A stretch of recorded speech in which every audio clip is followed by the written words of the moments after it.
আমার মায়ার নবী রাহমাতুল লিল আলামিন ওই কিয়ামতের ময়দানে সিজদায় পড়ে যাবেন আর আল্লাহকে ডাক দিয়ে বলবেন, ও দয়ার মালিক আল্লাহ, আমার একটা গুনাহগার উম্মত যদি জাহান্নামে যায় আমি নবী জান্নাতে যাব না। চিল্লাইতেন মায়ার নবী সিজদায় পড়ে কান্না করতে থাকবেন।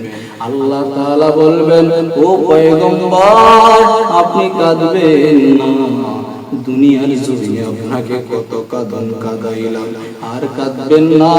আল্লাহ তাআলা ফেরেশতাদের হাতে পানি দিবেন, কিছু পানি দেওয়ার সাথে সাথে ওই ফেরেশতারা যখন ওই পানিটা জাহান্নামের গায়ে মারবে, জাহান্নাম পিছন দিকে বিদ্যুতের ন্যায় ছুটতে থাকবে, এমন জোরে পিছন দিকে দৌড়াইতে থাকবে।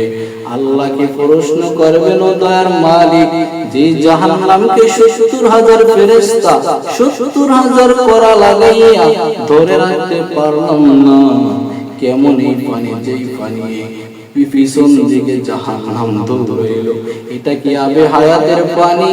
এটা নাকি জমজম কূপের পানি? এটা নাকি সমুদ্রের পানি? এটা নাকি বৃষ্টির পানি? আল্লাহ বলবেন, ও ফেরেশতারা, এটা কোন আবে হায়াতের পানিও না, এটা কোন জমজমের পানিও না, এটা হাউজে কাউসারের পানিও না, এটা হলো আমার গুনাহগার বান্দার চোখের পানি।